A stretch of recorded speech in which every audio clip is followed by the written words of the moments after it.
Okay, Chuck. Okay, good afternoon or good morning, everybody. Welcome to the webinar this month on 401k plan corrections, correcting the top 10 plan errors. Your presenters today will be Stephen Forbes. He's joined by Timothy McCutcheon, who'll be in the background here. Stephen is an ERISA attorney and educator with 32 years of experience practicing and teaching in the retirement plan area. Stephen is currently working on writing a corrections book for us at ERISApedia and is presenting educational seminars and providing private consulting. Previously, Mr. Forbes was Vice President of SunGard Relias, in charge of Relias Education. At SunGard, he taught seminars and conferences and webinars on retirement plan compliance, design, and correction. He also helped draft Qualified Plan 403B, 457B, 409 Cap A, and IRA documents, and was the author of other publications.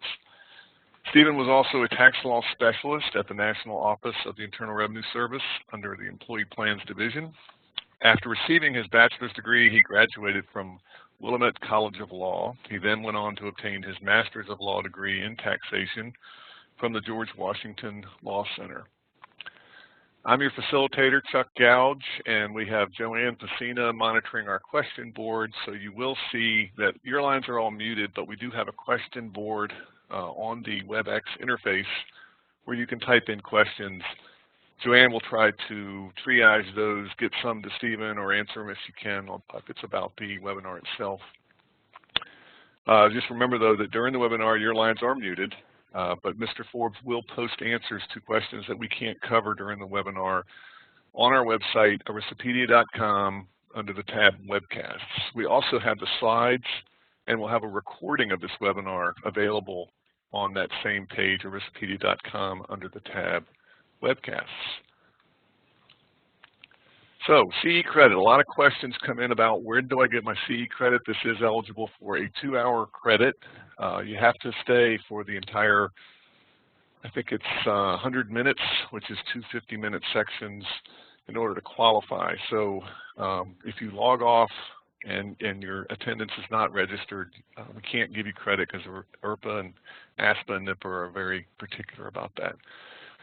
You will receive the email, you will receive the certificate via email in just a few days.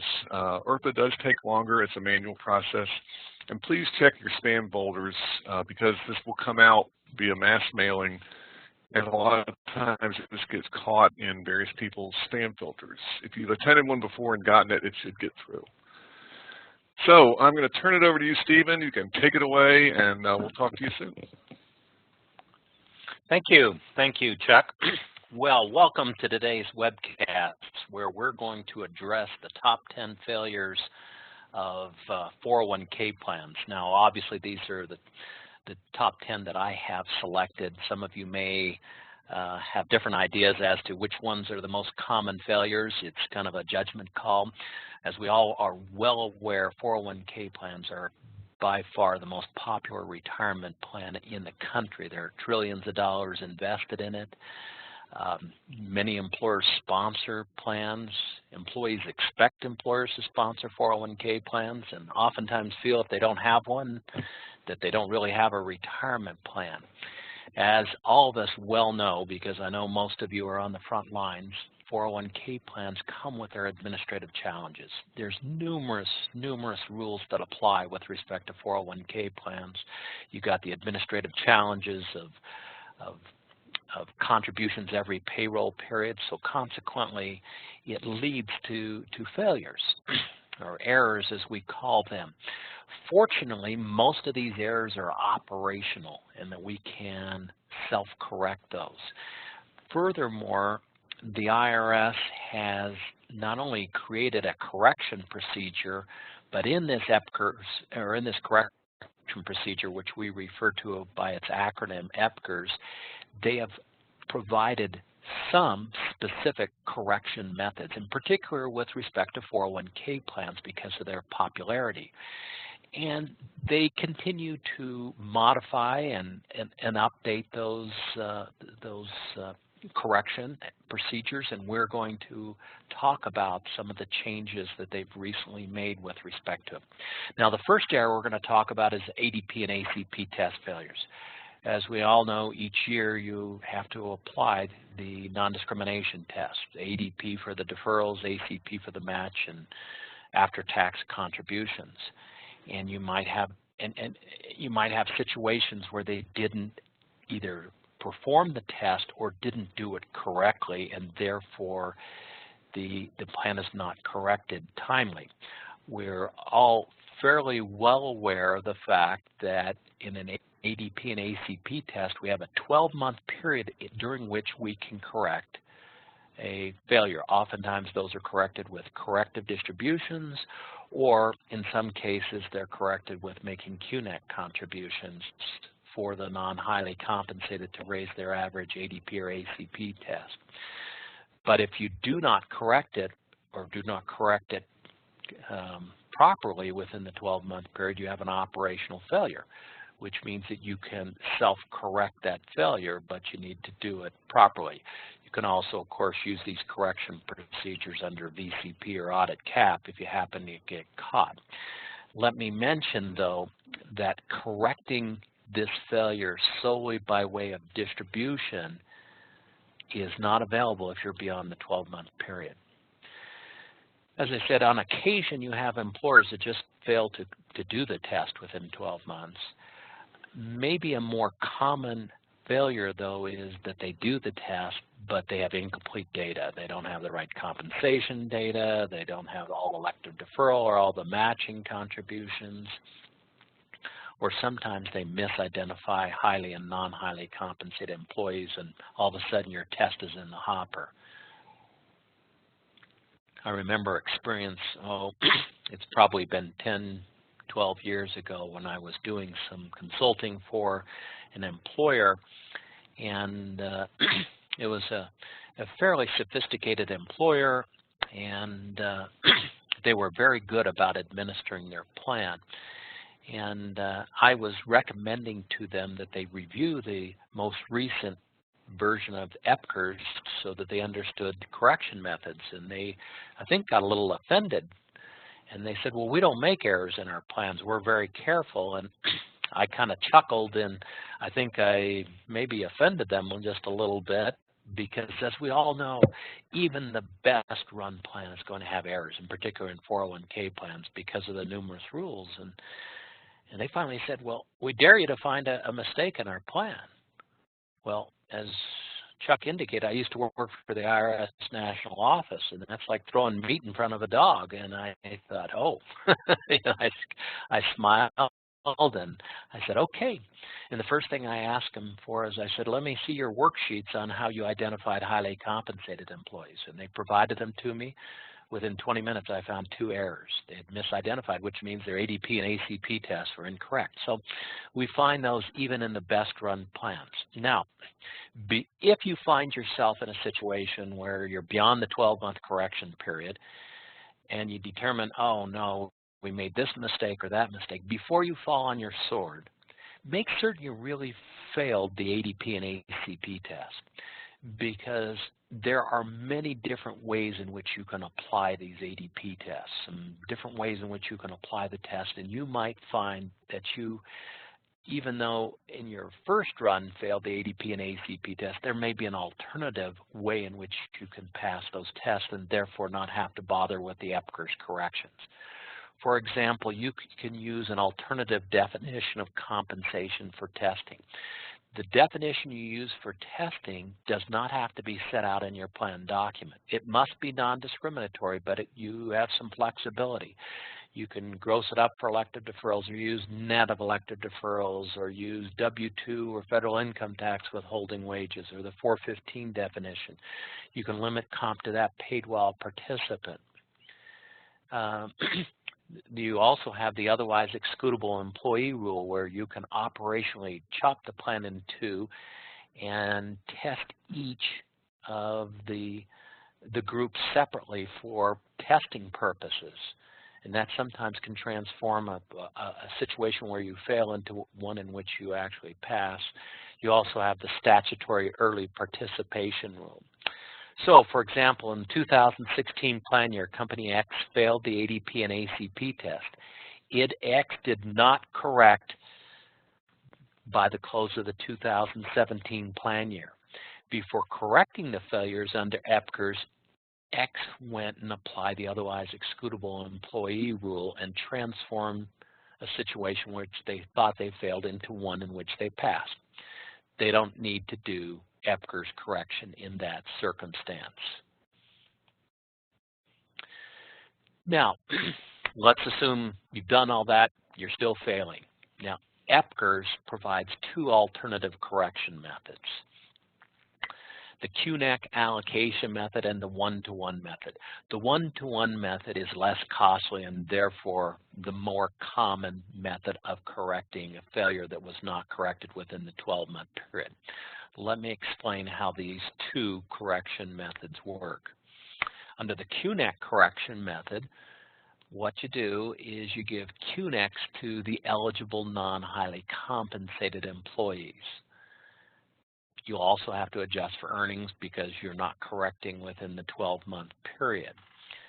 Now, the way in which you allocate the QNEC is pro rata. You may not use bottom-up, which you could have done if you'd corrected within the 12-month period. So even if the plan provides for what they call a bottom-up or targeted, QNEC allocation, you're not permitted to use it for this. It has to be pro rata. If the plan has a match, you don't need to match these QNEC corrective contributions, but the plan, of course, still has to pass the ACP test. If they don't do that, then they can correct by making QNECs. The employer also, because you may not use the otherwise excludable employee rule, early participation, or any type of restructuring under this QNEC correction method to reduce the amount by which you need to contribute QNEC contributions. Let me go through an example here. Company X maintains a 401k plan for the 2016 plan year. The average ADP and ACP percentages are set out below there. As you can see, there's a spread of 2.3% for the ADP and 2.2% for the ACP test. X failed to correct the ADP test by the end of 2017. Actually, let's assume they failed to correct either of them. X may correct the failure by making corrective QNEC contributions to the eligible non-highly compensated is to make a 0.3% QNEC contribution to correct the ADP, raise the average from 2.7 to 3, and for the ACP test correction, make a 0.2% correction or QNEC contribution to raise the average for the non-highly from 2 to 2.2%, and that will solve. Now, you also have to adjust for earnings because you're not contributing them within the 12-month period. So that's one method of correction. As I mentioned, the more common method is the one-to-one correction method. Now, you still need to make QNEC contributions, but not as much. The QNECs are really not correcting the failure. They're just the price you have to pay in order for the IRS to permit you to make corrective distributions. So under the one-to-one correction method, the employer corrects by distributing the excess amounts, the excess contributions and the excess aggregate contributions to the highlies, the amounts you should have done within the 12-month period, but then you make a QNEC contribution to the eligible non-highly compensated employees. What you contribute to QNEC to the non-highlies is the amount equal to the corrective distributions, not the amount you have to contribute in order to pass the ADP and ACP test, just the amount of the corrective distributions. Now, under this one-to-one correction approach, you cannot use the otherwise excludable employee rule, to lessen the amount of the corrective distribution. Likewise, you can't use restructuring. Now, it's also important to note that the allocation, the QNAC allocation, is treated as an annual addition for the year of the failure, not for the year of the contribution. Now, there's some requirements that you have to satisfy in order to use the one-to-one, and we'll go through an example in just a moment. I always understand things better with an example. So, the employer determines the total amount of the excess contribution or excess aggregate, for the ADP and ACP test failure, and the amount distributable to each highly compensated under the normal corrective distribution approaches that you would have or should have done within the 12-month statutory period. The employer distributes this amount, plus any amount that they had previously distributed, if they had, made partial distributions, including earnings. So you make the normal corrective distributions. Now, because these corrective distributions weren't made within the 2.5-month period following the close of the plan year, the employer is still responsible for the 10% excise tax on that, just like it would have done if it missed the 2.5-month deadline. Now, moving on, if the employer has made a match on the distributed deferrals, the plan forfeits the associated match. That's just like you would have done regardless of vesting. In other words, if you have a match linked to or associated with a corrective distribution of deferrals, then you forfeit that matching contribution. Now, to correct an ACP failure, you do it like you normally do. You distribute to the extent vested and you forfeit to the extent not vested. That's just like you would have done within the 12-month period. Now, the plan also treats any forfeited match in accordance with the plan terms. In other words, you will just allocate it however the plan has elected to allocate forfeited contributions. So you just follow those plan terms. In addition, you've got some additional requirements. The employer contributes as a QNAC, including earnings, the same amount as the plan distributes or forfeits. When we're talking about forfeits, that's forfeiting matching contributions which are non-vested, except the employer need not contribute an amount of forfeited match which is associated with deferrals.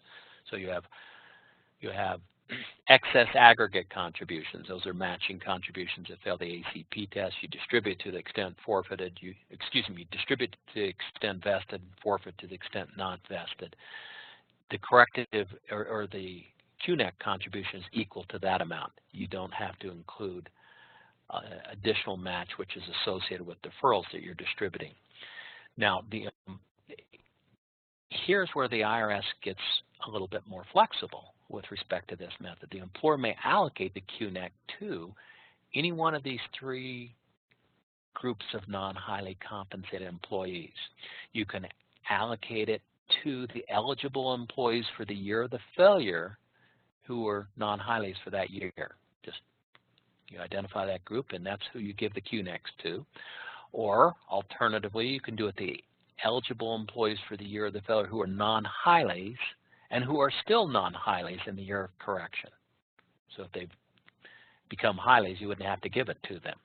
Or alternatively, you can allocate it to the account balances of the eligible employees under 1 and 2, under this number 1 and the 2 above, except that the allocation is made only to the account balances of the employees who are still employed on the date of the correction. So if they're not still employed, then you wouldn't have to make the you wouldn't allocate it to it. You still contribute the same amount, but you would just allocate it among a smaller group of non-highly compensated employees. So it gives you a lot of flexibility in the group of non-highlies to whom you allocate it.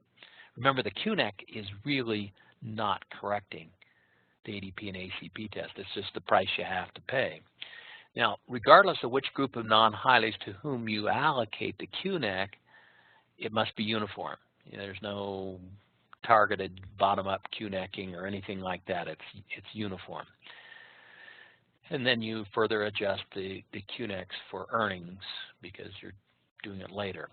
Now, if the employer uses prior year testing, the eligible non-highlies are those eligible in the year prior to the year of the failure. In other words, it's the group of non-highlies that you were using for purposes of your testing.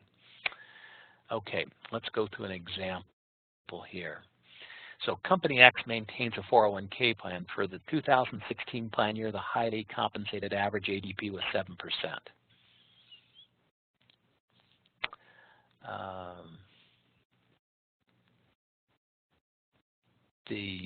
Actually, that's wrong. It's a little over 7%.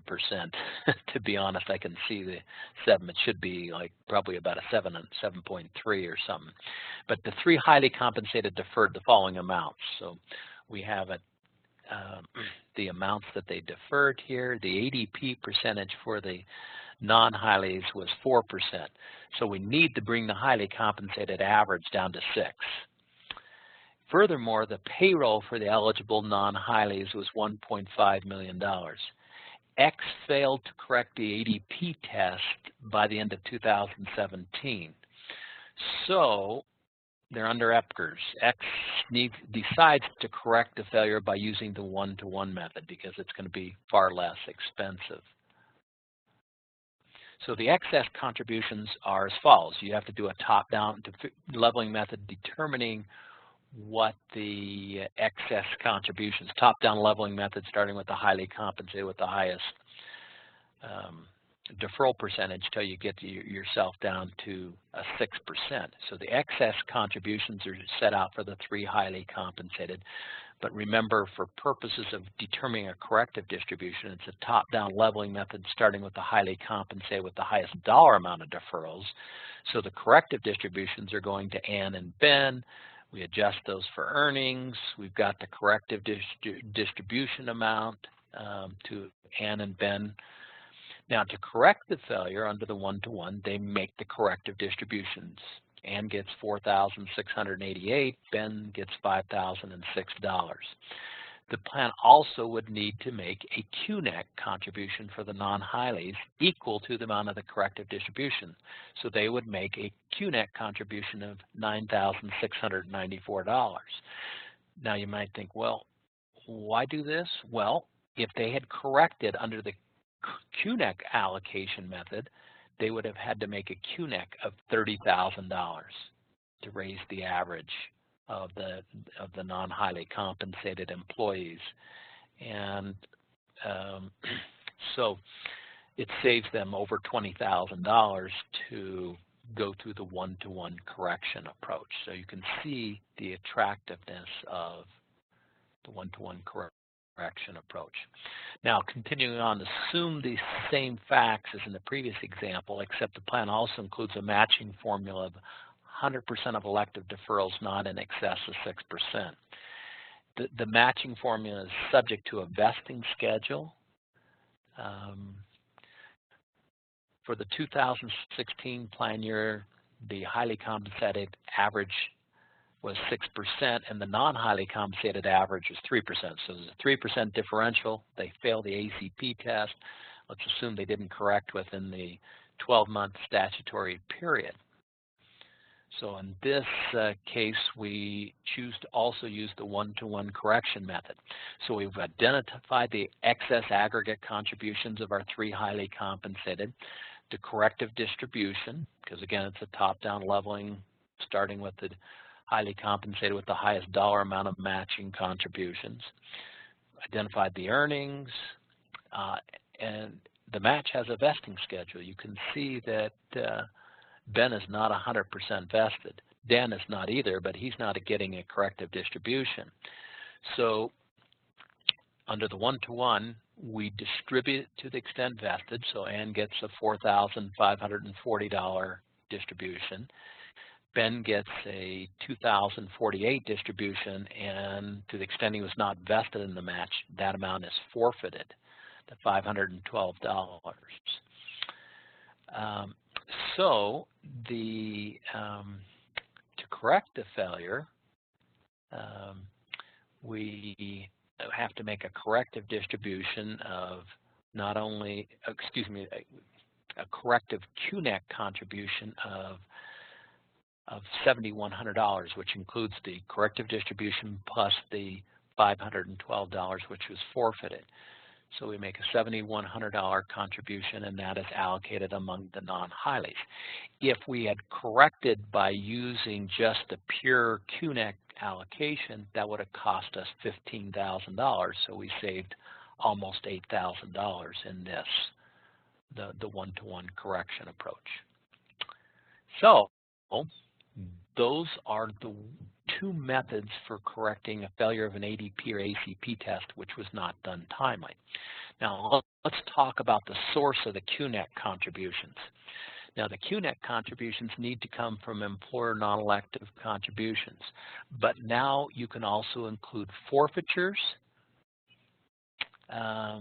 assuming the plan document uses forfeitures to reduce employer contributions. This is a change. A couple years ago, the IRS issued proposed regulations changing it. Previously, the IRS said you couldn't use forfeitures to offset employer contributions under the correction approaches for EPCRs. However, they changed that, and so now you can, again, assuming that the forfeitures would otherwise reduce employer contributions.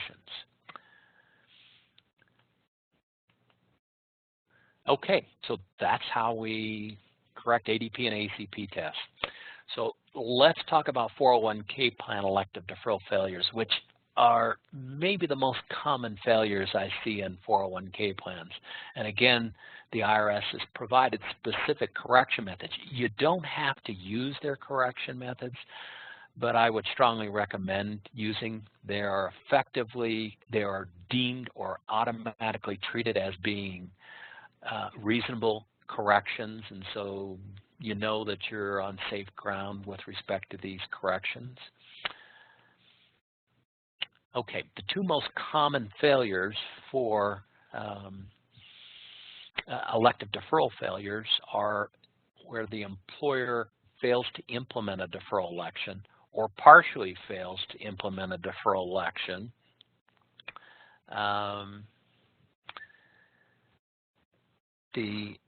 In other words, an employee makes an election, but either the payroll department or the employer, they fail to implement it or fail to do it on a timely basis. They just don't do it or don't do it completely. The other error is improper exclusions, where the employee has satisfied the plan's eligibility conditions, but the employer fails to allow the participant to make elective deferrals. Either they misunderstand the eligibility conditions, or they mistakenly feel that this employee is part of a category of employees that are excluded. There's a number of reasons for which they fail to do it, but they make that type of mistake. Now, as I mentioned, EPCRs has provided specific correction methods.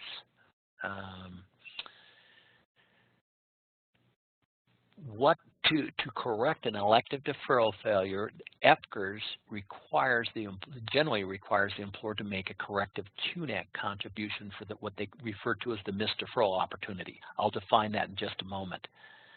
And make a contribution for the matching contributions which should have been associated with those missed deferrals. Now, to encourage employers to correct their plans with plans that have elective deferral failures, the IRS a few years ago has added some additional safe harbor contributions. We still have the old rules, and in some circumstances they apply, but we also have these new safe harbor correction methods which are less costly. They just kind of complicate things because they're kind of layered on top of the old rules. So you still have the old rules plus the new rules, and you have to kind of decide which ones are applicable. We'll see if we can help you understand that. What we're going to do, though, is start with the old rules, because if for some reason you can't qualify under these new safe harbor correction methods, then you're under the general rule, as we call it, or the old rules. So let's talk about correction for improper exclusion. The employer makes a QNEC contribution equal to the missed deferral opportunity. The missed deferral opportunity is 50% of the missed deferral. So you have two terms that we've got to define there. missed deferral and missed deferral opportunity. In a traditional 401k, the missed deferral for an improper exclusion is the average ADP of the group to which the employee belongs. So if they're non-highly, it's whatever the average ADP is for that year of the failure, or if they're highly, it's that average. Now for a safe harbor 401k, the missed deferral is the greater of 3% or the maximum deferral percentage for which the employer provides a matching contribution rate of 100%.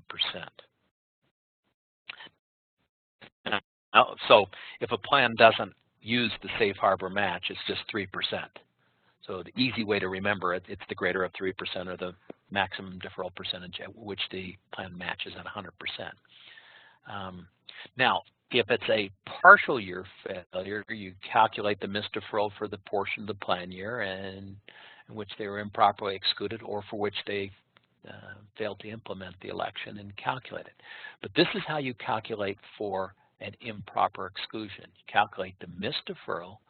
The QNEC contribution is 50% of that. That's what they call the missed deferral opportunity.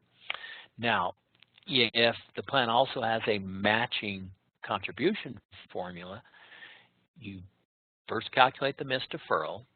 The employer then applies the plan's matching formula to the missed deferral, not the missed deferral opportunity. And they make a corrective contribution for the match. Now, the corrective contribution for the match is subject to the plan's vesting schedule. It's also subject to the plan's statutory and plan limitations.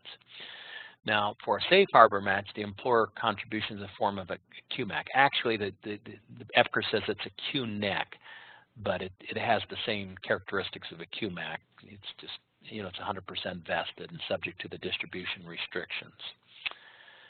Now, depending on when the correction is made, the matching contribution needs to be adjusted for earnings.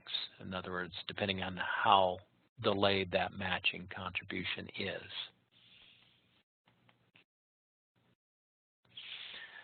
Now, additional rules for elective deferral corrections. The plan will also need to include earnings with respect to the corrective distributions. For improper exclusion, the plan uses the average ADP for the year of the exclusion, regardless of whether the plan uses current or prior year testing.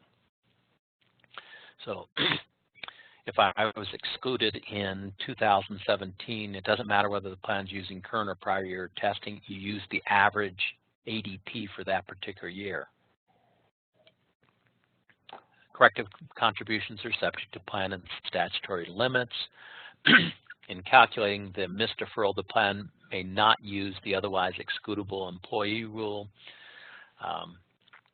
Correction methods do not apply until after the correction of other qualification failures. We'll talk a little bit more about this later.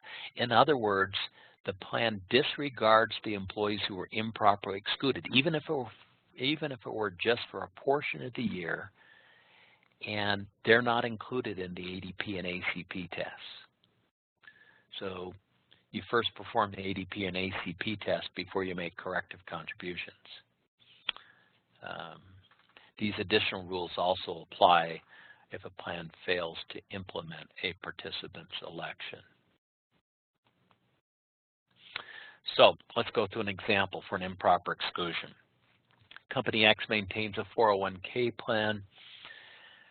The plan administrator misapplied the eligibility requirements and delayed Dan's entry till July 1st, 2017. Should have entered on January 1st of that year. His compensation for the entire year is $50,000. The average ADP for the non-highly is 3.5%. And the plan has a matching formula of 100% of elective deferrals up to 3% of compensation. Now, so the plan corrects by taking the average ADP of the group to which they belong, 3.5%. He was excluded for 6 months, so you can take half as comp. You can actually figure out the comp for that 6-month period, or you can just prorate it. We're choosing to prorate it here, so we take 3.5% times $25,000, and our missed deferral is $875. our missed deferral opportunity, the amount we have to contribute is 50% of that, so it's $437.50. And of course, we have to adjust for earnings with respect to that.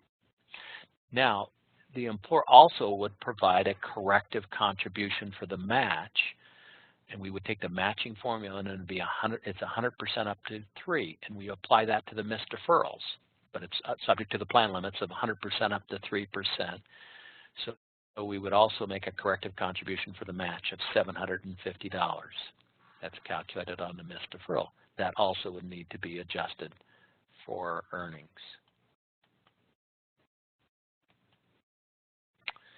Now, let's go to a safe harbor 401k example. Same thing, improper exclusion. They have a safe harbor 401k. The matching formula is 100% up to 4. They again misapplied the eligibility conditions and should have entered on January 1st, but they delayed it until July 1st. Her comp for the year is $50,000. Now, in a safe harbor 401k, you don't have any ADP, so the missed deferral is the greater of 3% of the highest level of deferrals at which you match at 100%. So our missed deferral here is 4%. Again, our compensation for the period of the improper exclusion is $25,000. Missed deferral is 4%. So our missed deferral is $1,000. Our missed deferral opportunity is 50% of that, or $500. The employer also would provide a corrective contribution for the match. That's calculated on the missed deferral, so it's 100% up to 4%. It says QMAC here, but and it really has the same meaning, but it's actually, in the EPCRs, they call it a QNEC since it's a non-elective contribution, but it has the same characteristics of a QMAC. Okay, so that's how you correct. That would be how you correct a traditional and a safe harbor 401k plan. Let's go to failure to implement a deferral action. Again, we're still under the general rules, not under the new safe harbor rules. As we all know, one of the challenges in a 401k plan is implement a deferral action. You know, you've got these elections and they're changing, and so if an employer fails to implement a deferral action, now the employee, of course, is still going to receive his or her normal compensation, but the employer is going to need to correct by making a corrective contribution, a QNEC contribution to the participant's account to correct a failure. Now, it's similar to an improper exclusion, but not identical. Unlike the improper exclusion, we actually know what the participant is elected because they weren't improperly excluded. So that forms the basis for our correction, their actual election. Now, with respect to a failure to implement, the correction method is the same as it is for traditional. It's the same for traditional as well as a safe harbor 401k plan. You make a QNEC contribution equal to the missed deferral opportunity. The missed deferral opportunity is 50% of the missed deferral. The missed deferral is the participant's deferral election applied against the compensation for the period of time in which they failed to implement the election. Same calculation for both traditional safe harbor. And of course, you would adjust it for earnings. Let's go to an example here. Company X maintains a calendar year 401k plan. Ben made a 5% deferral election effective January 1st, 2017. Oops, I got the names kind of transposed. Well, we'll just say it's Ben here. His compensation was $5,000 a month. The plan administrator failed to implement the election and it was not caught till May 1st, 2017. Now, the plan would correct the failure by making a QNEC to Ben's account. We'll just call it Ben here. I made a little typo here. In the amount of $500 plus earnings. Let me illustrate the calculation. So we've got his election, 5%. That's the missed deferral.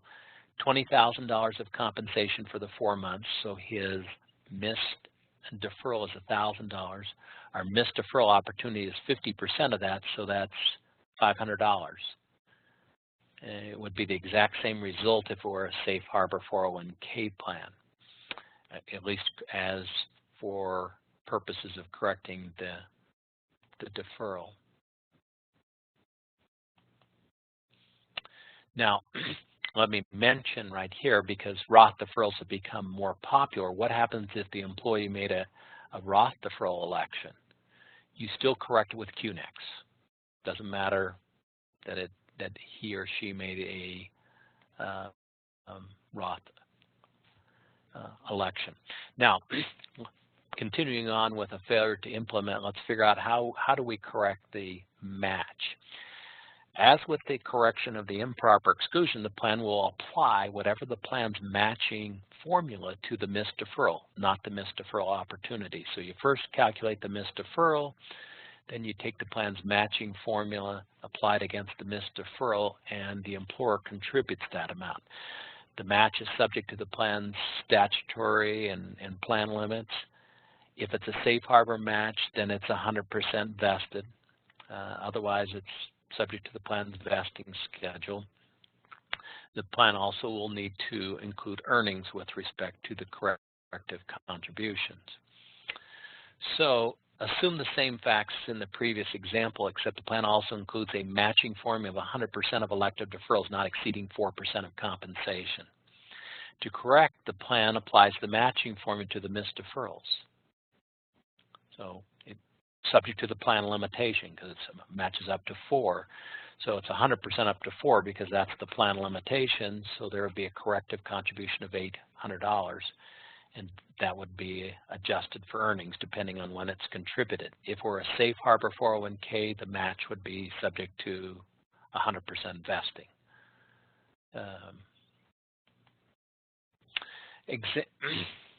Let's go to another example. Assume the same facts in the previous 2 examples, except the plan also includes another matching formula. Sometimes, in particular in safe harbor 401ks, they may even have 2 matching formulas. So this one has a 100% match up to 6% of compensation. They failed to implement the 5% deferral election for 4 months. Compensation was $5,000 a month.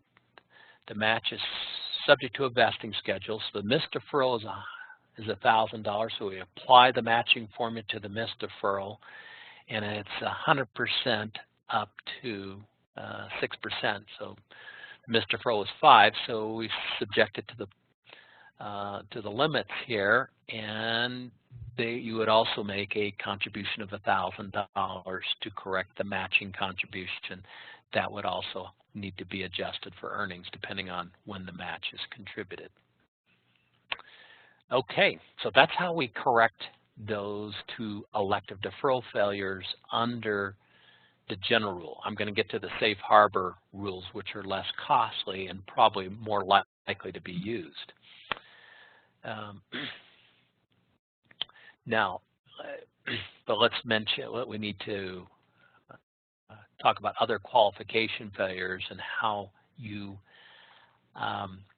apply these corrections in light of the other tests.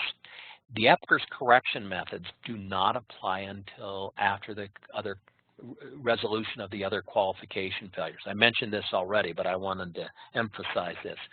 For example, if in addition to improperly excluding an employee or if you failed to implement election, the plan also failed the ADP or ACP test, you first apply the ADP and ACP test. Furthermore, those employees who were improperly excluded or for whom you failed to implement an election, they are not included in the ADP or ACP test. You back them out.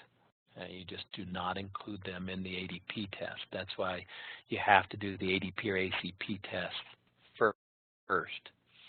Example, Company X maintains a 401k plan. For 2017, X improperly applied the eligibility conditions to 2 employees and excluded them from the plan. The administrator identified the error in February 2017 and recommended using Epker's correction method, but delays making the corrective QNEX for so X immediately makes the employees eligible. So you don't delay that. So once you identify that there's elective deferral failure, they immediately start making deferrals, but they delay making the corrective QNEX for the deferral failures until after the close of the year when they've done the ADP and ACP test, and in performing that test, they do not include the improperly excluded employees in the test.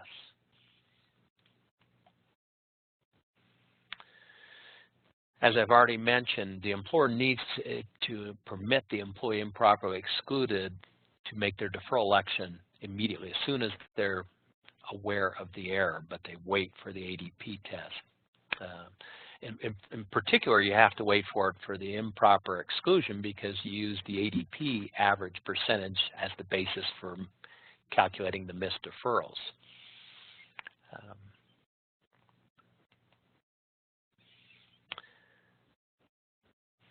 Now, a question comes up frequently: do we have to wait until after the close of the year? Well, EPCRS indicates for their correction methods you do. They're very specific with respect to it. Some employers don't want to delay because that's just going to increase the contribution for earnings. I strongly recommend use the IRS's correction methods, but you're not forced to do that. You could go ahead and correct it immediately, but then you would have the difficulty of trying to figure out what the average ADP is if it was an improper exclusion. You'd have to come up with a reasonable estimate with respect to it. Like I said, the best thing is to use the IRS's correction methods. Okay, let's move on to another correction method. We're still talking about elective deferral failures, but we're going to talk about the brief exclusion rules. Sometimes you have situations where they were excluded, but they caught it real quickly. And so the IRS has a fairly generous correction method. Now, the first one we're going to talk about is the non-safe harbor, the old rule, the general rule, whatever you want to refer to it. There's also a safe harbor rule. We'll get to that in just a moment. Under the old rule, an employer may correct an improper exclusion. The old rule only applies to improper exclusion, not to failure to implement. Under this general brief exclusion rule, you don't have to make a corrective contribution for the missed deferrals if the employer satisfies three conditions. First of all, they have at least 9 months left in the plan year to make deferrals, to make up the deferrals, and they can defer as much as they would have if they had deferred for the entire year. So the deferral failure has to be 3 months or less, and they still have to have 9 months left in the year. So you have this brief exclusion has to occur in the early part of the plan year. Number two, the employee has the opportunity to make elected deferrals in an amount not less than the maximum amount that would have been permitted absent the failure. In other words, they can defer more to make up for the fact that they weren't allowed to defer during the first few months. And thirdly, if they're entitled to a match, the employer does have to make a corrective contribution for the match based on the missed deferral for that brief exclusion period. Now, as I mentioned, the non-safe harbor brief exclusion rule only applies to a deferral failure that is an improper exclusion, does not apply to a failure to implement. Example, company X maintains a 401k plan. Don is eligible on January 1st, but he is informed he is not eligible. They catch the error on March 1st, and they allow Don to commence making elected deferrals. So it's brief exclusion. He still has, well, in this case, he has 10 months. The non-safe harbor rule is available. I don't have to make corrective contributions for the missed deferrals. Now, if the plan has a matching formula, I still have to apply the plan's matching formula to the missed deferral and make a corrective contribution with respect to that. Continuing on, company X maintains 401k plan. Don is eligible January 1st. He makes a 4% deferral election. but they don't implement it. The non-safe harbor rule is not available. It's only available with respect to improper exclusion. However, it's important to note, we'll get to that in just a few minutes, he could correct under the safe harbor brief exclusion rule. We'll get to that. It's just not the old rule is not available. Example, Company X maintains a safe harbor 401k with a periodic safe harbor match of 100% of deferrals up to 4%. Don's monthly compensation is $5,000. He was improperly excluded for the first 2 months. His missed deferral is $400 because it's a safe harbor 401k plan. Remember, the missed deferral is the greater of 3% or the highest level at which you match deferrals at 100%. They corrected the failure on March 1st. In other words, they started allowing him to defer. X does not need to make a corrective QNAC for the missed deferrals because of the brief exclusion rule. However, they must make a corrective contribution for the match. They calculate it based on the plan's missed deferrals using the plan's matching formula. So they would make a $400 contribution with respect to that, and that would have to be 100% vested. Okay, so we've talked about the old rules, which are still applicable, and you may need to use because you're beyond the time periods for the safe harbor rules. So many practitioners felt that the corrective contributions kind of created a windfall for participants, and so IRS came up with these safe harbor correction methods for elective deferral failures. Now, under these safe harbors, they reduce and sometimes eliminate the cost of making a QNAC contribution for the missed deferrals. Which rule you apply under the safe harbor rules depends on when your correction takes place. So let's first start off with the safe harbor brief exclusion rule. Under the safe harbor brief exclusion rule, you can correct for either elected deferral failure to implement, or improper exclusion. Remember, under the old rule, you could only do it for improper exclusion. So it's available for both.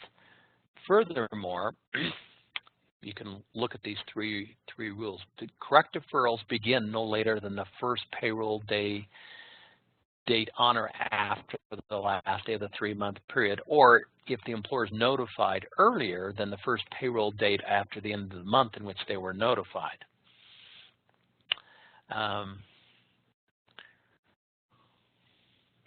Now, number 2, the employer provides a notice, what we refer to as the 45-day notice.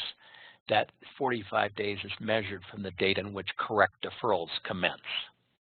And thirdly, if the participant was entitled to a match, then they receive a match based on the missed deferrals. This is just like the old rule, too, with respect to it. But one thing that's important to realize is there's no 9-month rule. There's not a requirement that you have at least 9 months left in the plan year in order to correct this. So this is a rolling 3-month period. So it gives you a lot more flexibility than the old brief exclusion rule. Example, Company X maintains a 401k plan with a periodic match of 100% of deferrals up to 4% of comp. Emma makes a 4% deferral election on her entry date on July 1st, but X failed to implement the election until September 1st. X need not make a corrective QNAC contribution for the missed deferral because of the safe harbor brief exclusion rule. It's only 2 months. Remember, you got a 3-month period there. You don't have to have at least 9 months left with respect to it. It also applies with respect to a failure to implement, which the old rule didn't do. However, X must make a corrective contribution of $400 plus earnings for the matching contribution. You figure out what the missed deferral is and apply the plan's matching formula to that. Same result if it were a safe harbor 401k plan, but the corrective match would have to be 100% vested. improper exclusion, assume the same facts as in the previous question, except X improperly informed Emma that she was not eligible on July 1st. They discovered the error. They started letting her make deferrals on September 1st. Again, they need not make the corrective QNEC contribution because of the safe harbor rule, but they will have to correct with respect to the match. So that's the safe harbor brief exclusion rule. Now there's another safe harbor rule. Now this has a time period with respect to it. It is applicable for elective deferral failures, either elective deferral failure, but it's a failures that are beyond the brief exclusion period, so they're beyond the 3-month period, and then they're corrected no later than the end of the second plan year after the plan year of the failure. So you've got beyond 3 months, but within this 2-year period of time. If you correct within that period of time, the corrective QNEC contribution is 25% of the missed deferral, not 50%. So they've cut in half the cost of the correction for that for the missed deferrals. So now there's 3 conditions for this to apply. The employer provides the employee the opportunity to make deferrals not later than, in other words, this is the correction period. It's not later than the last day of the second plan year following the plan year of the failure, or if the employer is notified of the failure earlier than the first payroll date after the end of the month in which the notification took place. And secondly, you have to provide this 45-day notice. Again, the 45 days is measured from the date correct deferrals start. Correct deferrals, not the corrective contribution, the correct deferrals start. Thirdly, if the participant would have been entitled to a match, then he or she received a match based on the missed deferrals. And again, that's calculated the same way as under the old rules. You take the plan's matching formula, you apply it to the missed deferral, and then you make that contribution also adjusted for earnings. So what's less expensive is the corrective QNEC contribution for the missed deferrals. Example, company X maintains a safe harbor 401k with a periodic safe harbor match of 100% of deferrals up to 4% of comp. Ben makes a 5% deferral election. He's paid $5,000 a month. His deferral election is supposed to go into effect on July 1st, but they failed to implement it for 6 months. It's just a 6-month error. To correct, X needs to make a corrective QNEC contribution for the missed deferrals equal to $375. The way we come up with that, the missed deferral is his 5% deferral election against his 6 months of compensation. So his missed deferral is $1,500. Wait. Did I calculate that correctly? Yeah, that's right. He's got $30,000 of comp. So his 5% deferral election applied against $30,000. You have missed deferrals of $1,500. 25% of that is $375. That will have to be adjusted for earnings. Now you also make a corrective contribution for the match. That will be matches 100% up to 4% of compensation, so it'll be $1,200 to correct that. That match would have to be 100% vested. The result would be the same in a traditional 401k, but the corrective match would be subject to the plan's vesting schedule. Let's go to another example. Assume the same facts, but X improperly informed Ben that he was eligible on January 1st. He should have been eligible on July 1st, 6 months earlier. They discovered the error. They calculate the missed deferral is $1,200. And that's because he was improperly excluded in a safe harbor 401k. It's the higher of 3% or the highest level of deferral at which they match at 100%. So missed deferral is 4%. So his missed deferral amount is $1,200. 25% of that is $300 adjusted for earnings. And then, of course, they also have to make a corrective contribution for the match, 100% up to the $1,200 of missed deferrals. So it's a $1,200 corrective match. That would be 100% vested because it's a safe harbor match.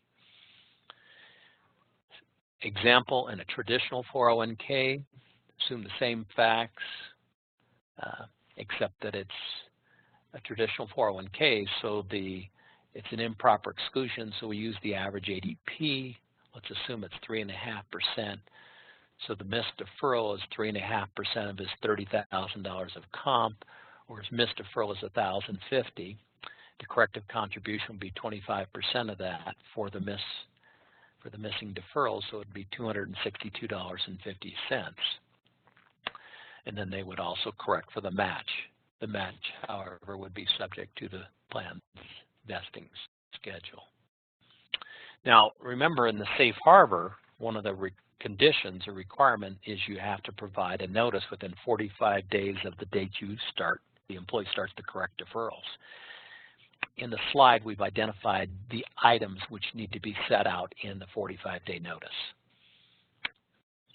You should be able to put this all on one page. Okay, so we've done the safe harbor rule for the brief exclusion, the safe harbor rules for elective deferral failures beyond 3 months but corrected within 2 years. Now, if you don't correct within that time period, or you don't provide the notice within the 45-day period, you're going to be back under the general rule. So it's important that you meet the conditions so you can take advantage of the safe harbor rules. There is one more safe harbor rule for a 401k plan with an automatic contribution feature. Under these type of plans, the employer does not have to make a corrective contribution for the elective deferral failure. In a 401k plan, if it has an automatic contribution feature, if you correct the elective deferrals, in other words, you correct it beginning by the first payroll date on or after the earlier of 9.5 months after the close of the plan year, or the last day of the month after the month in which the employee notifies the employer of the failure. So basically, they get a fairly long period of time unless the employee notices it. So that's one of the requirements. Then you have the 45-day notice, just like all the other safe harbors. And then if you have a match, you do have to make a corrective contribution with respect to correct the match. That's based on the missed deferral. So you still have to calculate them, but if you correct the deferrals within that time period, then you do not have to make a corrective contribution for the deferrals. Example, Company X maintains a QACA, Qualified Automatic Contribution Arrangement, with a matching formula of 100% up to 1 and 50% for deferrals between 1 and 6, and becomes eligible on January 1st and makes neither an affirmative nor a contrary election. Ann's compensation is $5,000. X fails to implement the 3% automatic deferral for Ann until January 1st, 2018. X will not need to make a corrective contribution for the 2017 missed deferrals. However, X will need to make a corrective allocation for the match of $1,200. And so 100% up to 1 and 50% on the next 2% of deferrals up to the 3% missed deferral level based on her $60,000 of comp for the entire year. And then this will have to be adjusted for earnings, and you will have to provide Ann the 45-day notice. Now, there's a special rule for calculating earnings for 401k plans with automatic contribution features. For 401k plans with automatic contribution feature,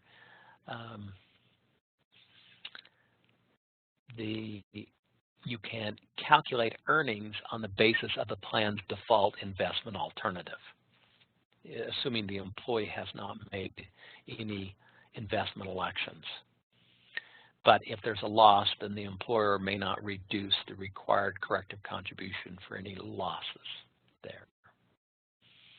And then this is, the notice requirement is similar but not identical for a plan with automatic contributions.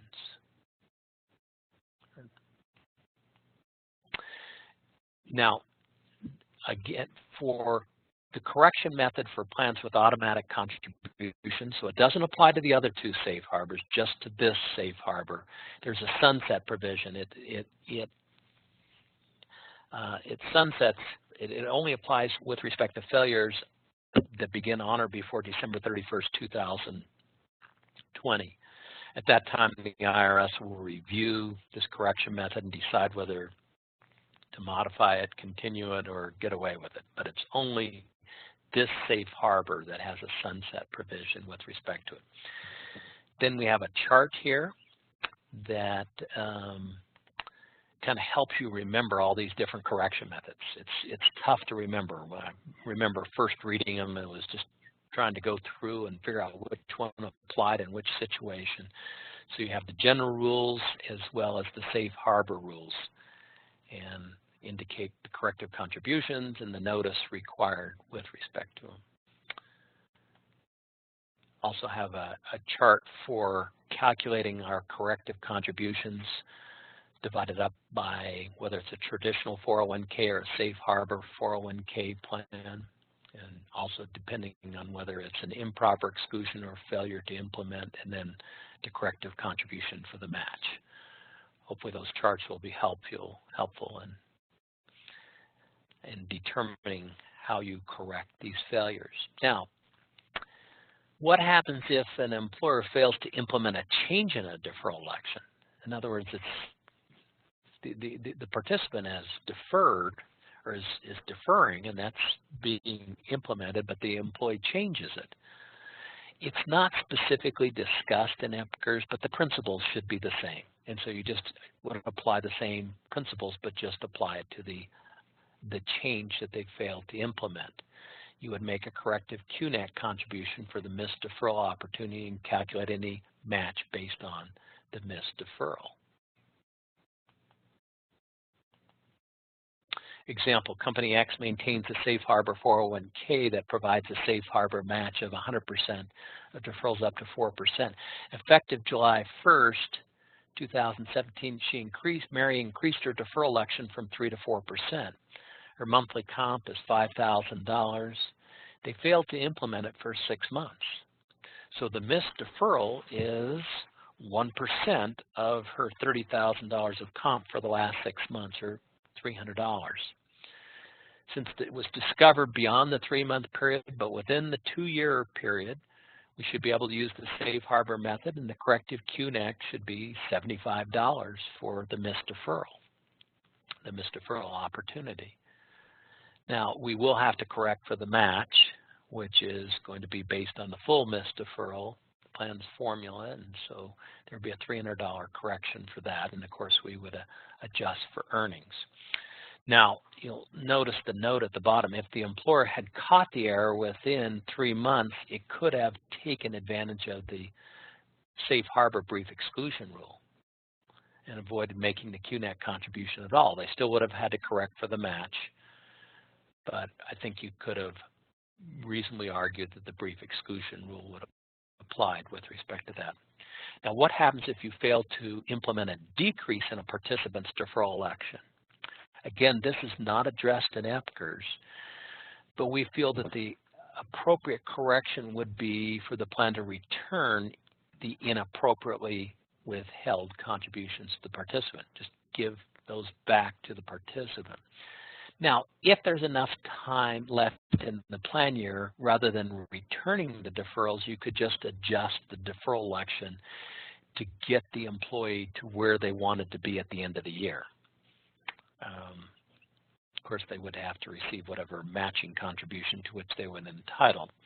Now, if you return deferrals to the employee, you would report those on a 1099-R with a code E in box 7 to avoid the 10% premature distribution tax. If there's any employer contributions that are attached to the return deferrals, such as match, you would forfeit those and then allocate those under the plan's forfeiture provision. Okay, let's talk about earnings calculations for corrective contributions. There's, as a general rule, there's not just one method. There's a lot of different methods for correcting it, and basically you have to use a reasonable method for calculating earnings, but the IRS does want to make certain that there's earnings. General rule, whenever a corrective contribution or correction requires a corrective contribution, you need to adjust for earnings. Reasonable estimates are permitted. Generally, the employer doesn't adjust for loss, but you can under the IRS's correction, unless it's specifically said not to, which it did for automatic contribution arrangements. The period of the failure is the period from the date the failure began through the date of correction. And so you would determine when the employee normally would have been entitled to this particular contribution, and that from that date you would calculate contributions. If you made a safe harbor match and safe harbor contributions are due 12 months after the close of the year, technically you could argue that if you made corrective contributions within that time period, you may not need to adjust for earnings. There's a lot of debate with respect to that. The safest course of action is you look to when the employer had contributed those amounts for other employees. And if a particular employee didn't receive that contribution, you would calculate earnings from that point. Now, for calculating earnings for deferrals and matching contributions, for administrative contribution, if an error took place for a full plan year, you could calculate earnings from the midpoint rather than from each payroll period, because that would be administratively difficult. Or if it's a portion of the year, you can pick the midpoint of that portion of the year and calculate earnings from that midpoint. Alternatively, the employer may treat the date in which contributions would have been made as the first day of the year, but then calculate earnings at 1/2 the normal earnings rate. Either approach would be fine for deferrals and match.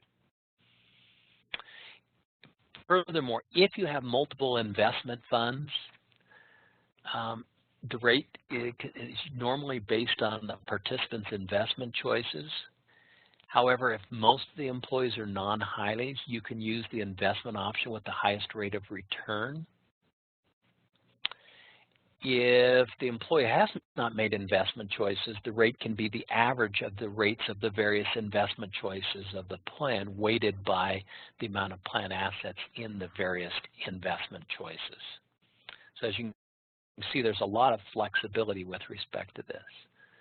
Now, under the safe harbor methods, correction methods, you can use the default investment alternative. However, they specifically say that you cannot adjust for losses there. You can just go to the plan's default investment alternative.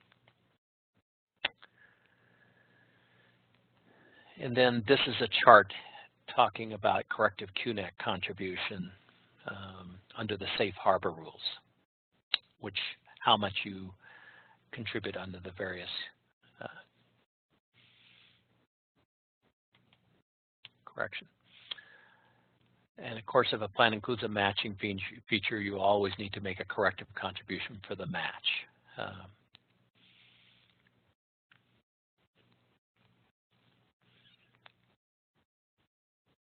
And of course, adjusted for earnings. Okay. Let's talk about this other failure, which is fairly common. Unfortunately, the IRS punted as far as coming up with a correction with respect to that. So basically, you're left using the principles that you use for other types of elective deferral failures. And like I said, unfortunately, it's a fairly common failure where the employer fails to take a participant's deferral election and apply it to the bonus, even though that's what the plan provides. Or sometimes they just exclude them. They say, well, this is a special bonus. You can't apply your deferral election with respect to that.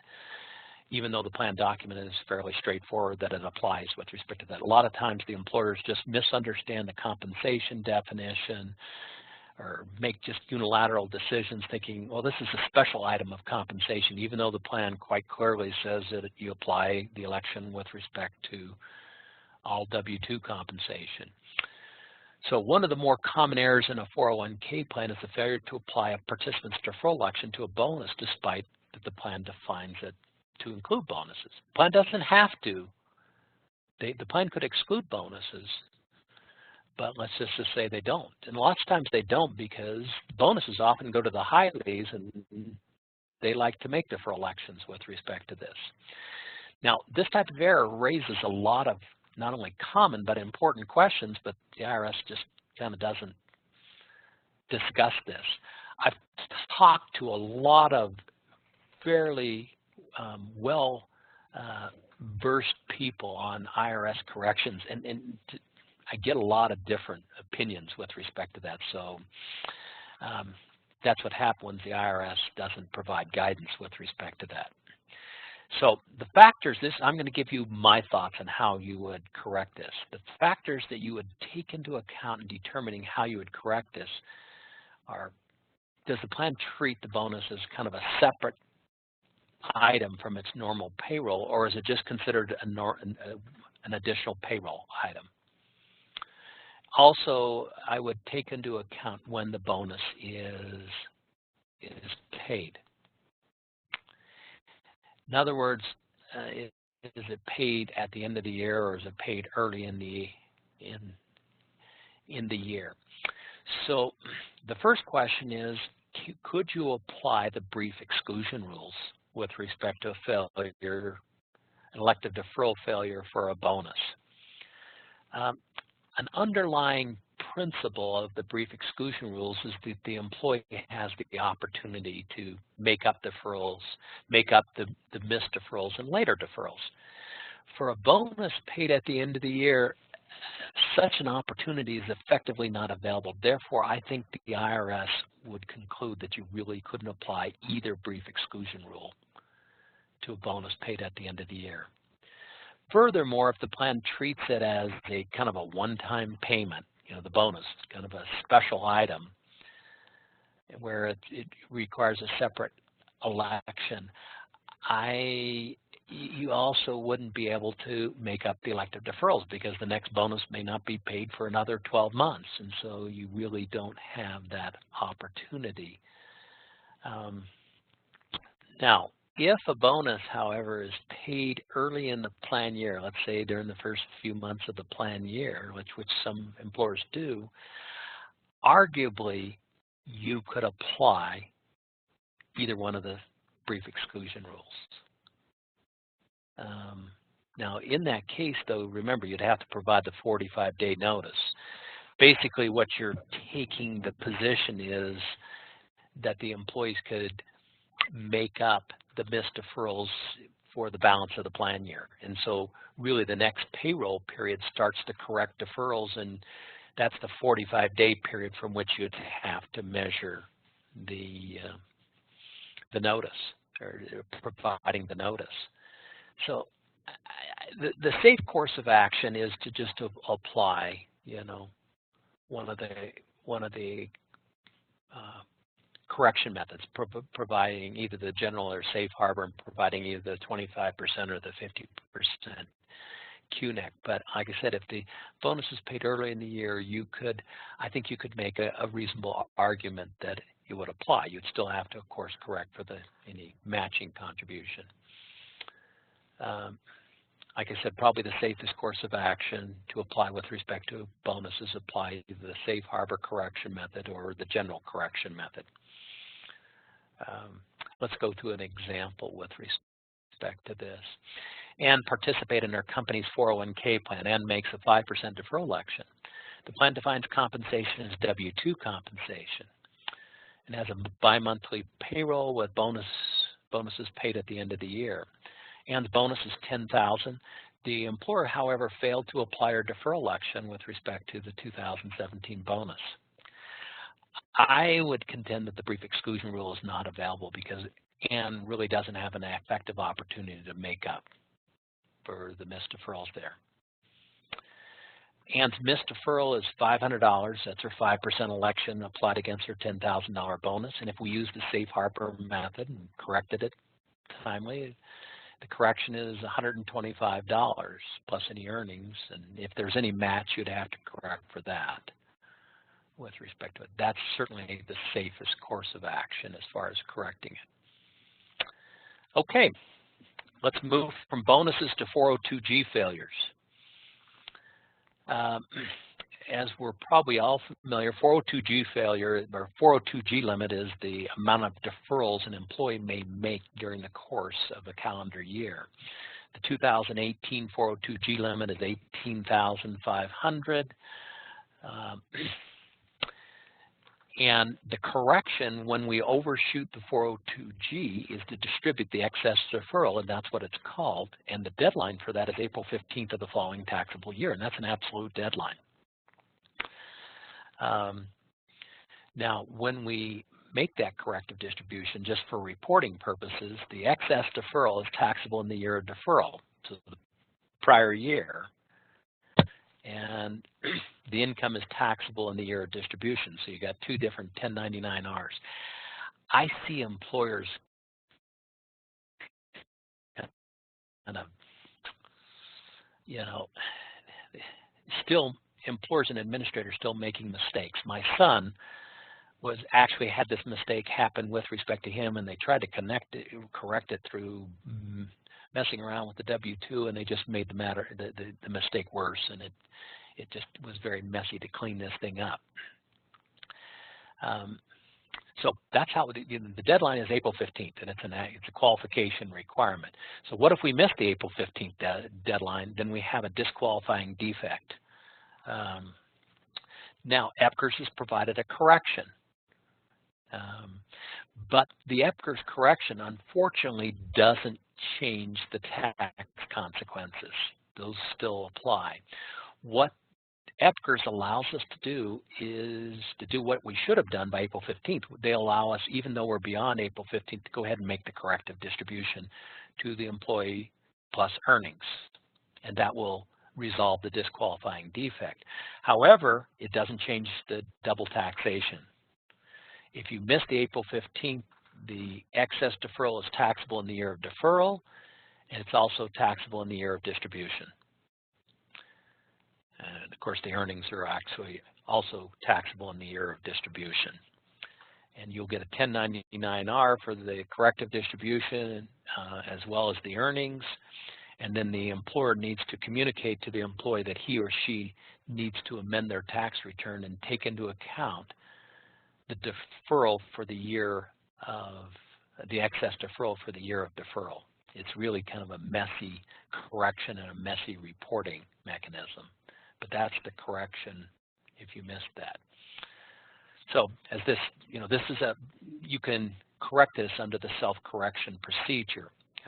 The employer distributes the excess deferral, as I already indicated, but it doesn't eliminate the double taxation consequence. Let's go through an example here. Company X maintains a 401k plan for 2017. Kathy defers 20 grand. The 402G limit was 18. They do not distribute by April 15th, 2018. They discovered the error later in 2018. The plan is subject to disqualification. However, they go ahead and distribute that $2,000 plus earnings. So they've corrected it, but Kathy is subject to double taxation. Taxable in 2017 when it was deferred, plus taxable on the distribution in 2018. And the earnings, of course, are also taxable in 2018. It's also important to note a distribution of excess deferrals, whether it's before or after April 15th, is still in the ADP test if they're a highly compensated employee. However, if they're non-highly compensated, it is not in the ADP test.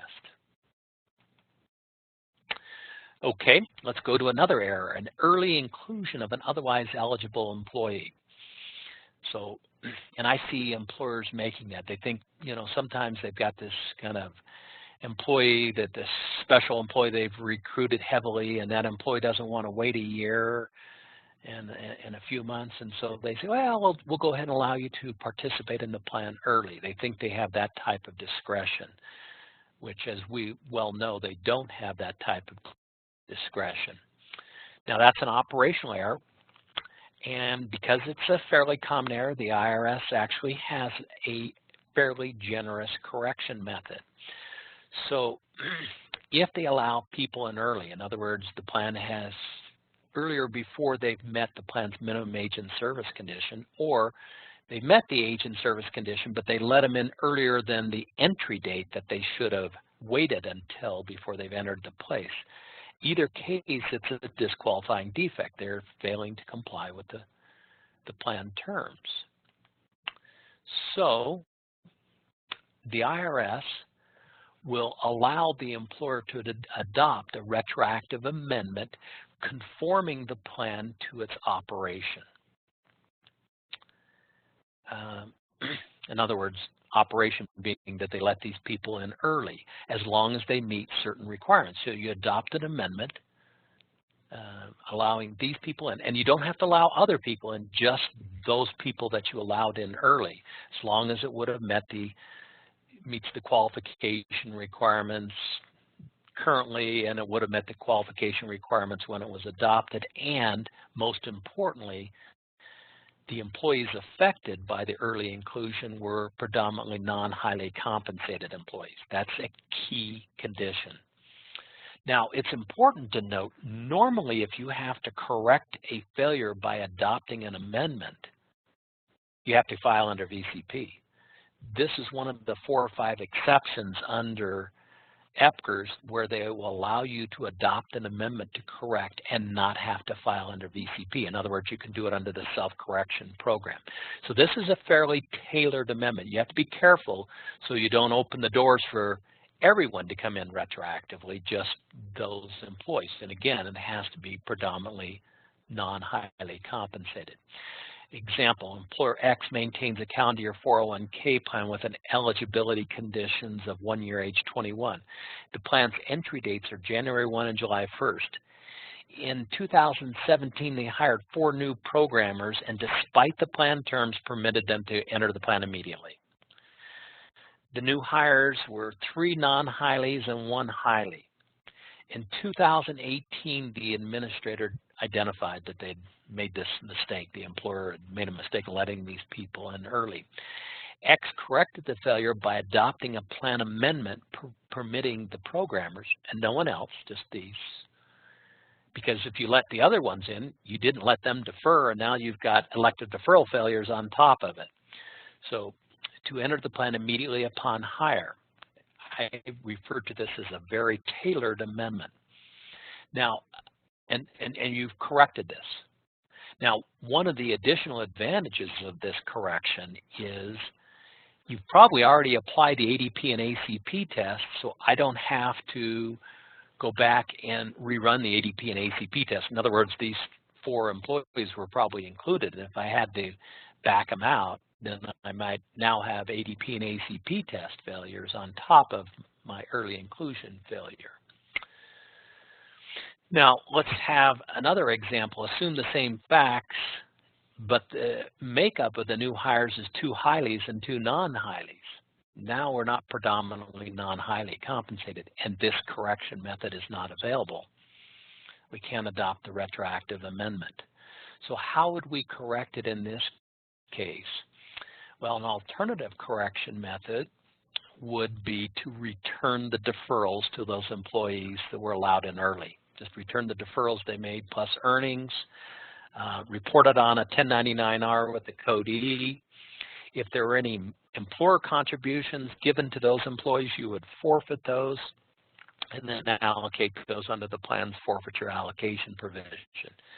Unfortunately, if you've already run the ADP test, you're going to have to rerun the ADP and ACP test, backing those employees out because you've returned those deferrals and forfeited the matching contributions. So you might compound the problem by also having some testing failures on top of the problem.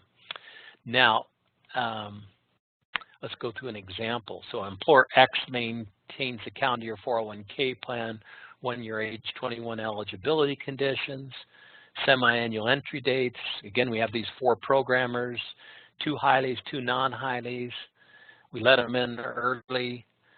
So to correct, we returned the deferrals and earnings, forfeited the match and non-elective contributions, reran the ADP and ACP test. One hybrid correction you could do is adopt the retroactive amendment just for the non-Hileys, allow their money to stay in, and return the money for the highly compensated employees. In that case, you wouldn't have to rerun the ADP and ACP tests. Now, that's just a correction method that I suggested. It's not in EPCRS. It's just, but it should pass muster because it seems consistent with the principles. Okay, let's continue on talking about some other errors. Another one of the more common problems we see, in particular in 401k plan, are errors involving compensation. It's understandable because you've got so many different definitions of compensation. Oftentimes the employer is frequently confused. Sometimes we as practitioners don't do a great job of communicating the definition of compensation. And so all of a sudden they are just kind of guessing at what the definition of compensation is, or making decisions to not apply deferrals or match or non-elective contributions with respect to certain items of compensation despite what the plan says. And so there are mistakes with respect to that. Now, in applying ADP and ACP tests, the plan must use a non-discriminatory definition of compensation. But your testing definition does not have to be set out in the plan document. That can be an operational decision, and it should be.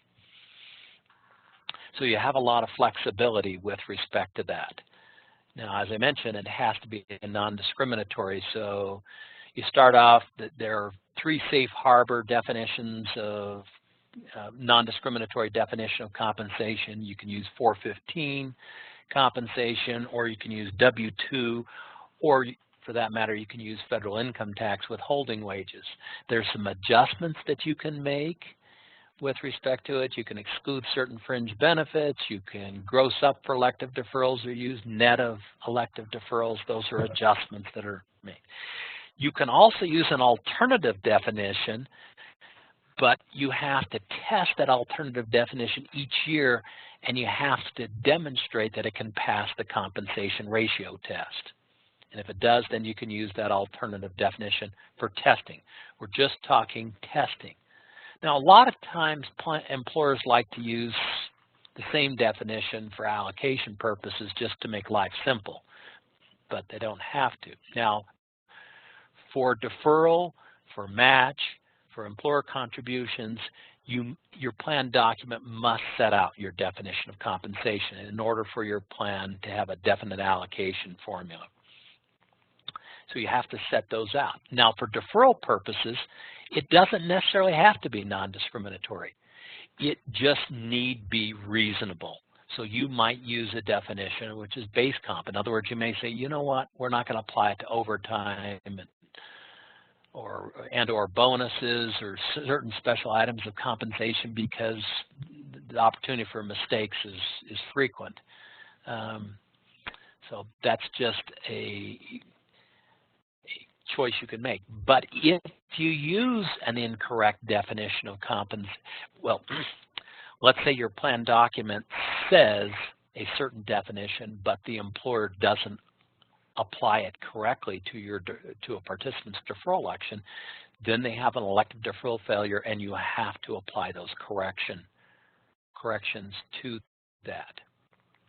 So this is what I'm saying in this slide. If an employer doesn't allocate contributions, including deferrals, in accordance with the plan definition of compensation, then you have a disqualifying defect, and you have to apply the elective deferral failures. or the correction methods for elective deferral failures.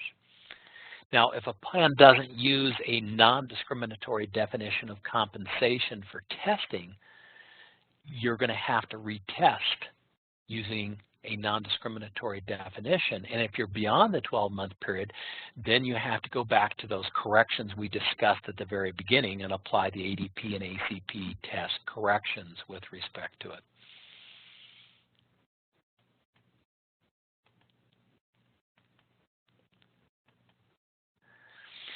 What if we have a Roth deferral failure? These Roth deferrals are becoming quite popular, and an employee elects to make a Roth deferral,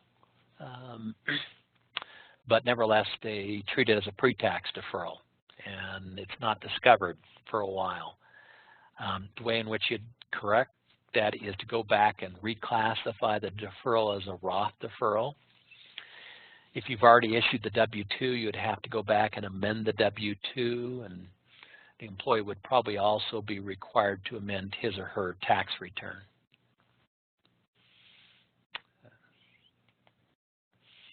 What if we have a matching contribution failure? And you could have a variety of different matching contribution failures. Let's just say that the plan provides her required matching contribution or a discretionary match that they provide to other employees, and you just don't provide it to certain employees or don't provide the correct amount. Well, you have to make that contribution up, and you'd need to adjust it for earnings. If we use the wrong definition of compensation, you might indirectly affect the allocation of the match, and therefore you'd have to, again, make a make-up contribution. Now, if it's a discretionary match, you can just reallocate instead of making it an additional contribution. If someone received too large of a match, then you would need to forfeit that particular match. And as it indicates, make-up contributions need to include earnings calculated from the date those contributions are normally contributed to participants. Okay, well, I think that's our final slide for going through these various correction approaches. We still have a few minutes left. Yesterday we didn't have any time, so I don't know if we want to, Tim or Joanne, if we want to entertain a few questions.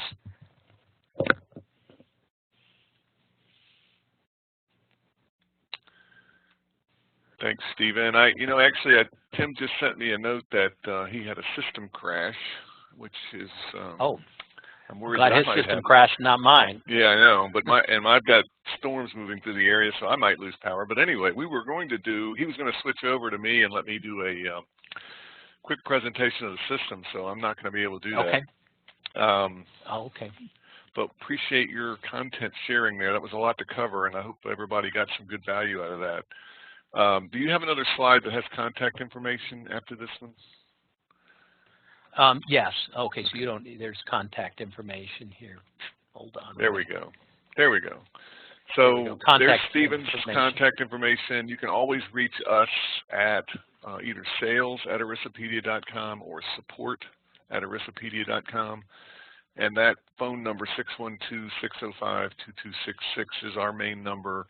And it rings at all of our desks, so whoever's available can answer the phone. We would be glad to give you a one-on-one presentation to show you some of our basic qualified plan content. We actually have a good chapter on plan corrections, but the good news is Stephen's in the process of writing a new publication for us specifically on plan corrections. Hope to have that out later this year. It'll be an optional subscription title that you can add on to your current subscriptions or subscribe to by itself. So look for news on that. Anything else you can think of, Stephen? Joanne, do we have any questions maybe that you could bring up? Or I'm sorry, Stephen, go ahead. No, I'm just waiting. I don't know if Joanne is jumping on. She's here. I think her phone is still muted. I don't know. There was a number of questions that came in, and I don't know that. Yeah, I could see they would appear briefly, and then they would disappear. Right. Yeah. So she's copying all those into a document. Well, here are some. I just clicked on questions. Okay. Let me see. I can see some of them, so I'll jump in on some of them. Yeah, I'll give you the very Well, last one. A couple people asked, is the presentation available okay. for printing? Again, on ERISApedia.com under the tab webcasts, you will be able to get this whole presentation, this whole PowerPoint, as well as a link to a recording of it. So please check there for any backup information you might want. And then you have a ton of other questions. I've got some. I'll go with some of them. Obviously, I will. Afterwards, I'll receive these and I'll provide written responses, which you'll receive in several days, and you can go through this. Yeah, Stephen. Go ahead. Joanne here, finally. Sorry. It sounds like a technically challenging day. I was just going to say that we've got questions from Monday's webcast as well. So for everybody on the call, we're going to have Stephen go through. For all of you that submitted questions today, I sent you back a thank you. So we will send these questions to Stephen. He's going to prepare an answer, and then we're going to post those back to our website under this webcast, where it'll show under webcast recording. Again, as Chuck mentioned, you can print the slides as well from there, but you will see all these different Q&As there as well. Okay. I think actually now we've kind of run out of time, so I'll just look for the written responses, which are usually a little bit better because I have some time to think about them. And yeah. So again, come back to our website, ERISApedia.com under webcasts. You will see a link. It'll say click here for the slides. It'll say click here for recording. It'll say click here for the Q&A. But all of that will be on our website within days. And if you're going to look for your CPE credit, remember it'll come into your email. It'll be an attachment. It does come out in mass, so please check your spam filter in case it gets caught up in that. If you think for some reason you're not getting it, you can always write us at support@ERISApedia.com. And I think that's about it. Now, this is being recorded, although since Tim's system crashed at the end, I'm not sure you can stop the recording, so this would probably be a good time to stop listening if it is continuing to record. I think we recorded also the one on Monday. Okay, good. Yeah. Thanks again, Stephen. Appreciate everybody's time. It's almost quarter to the hour, so we finished on time. Great. Thank you, everyone. Thank you. Thank you, everyone. Thanks, Stephen. Okay. Bye-bye. Bye.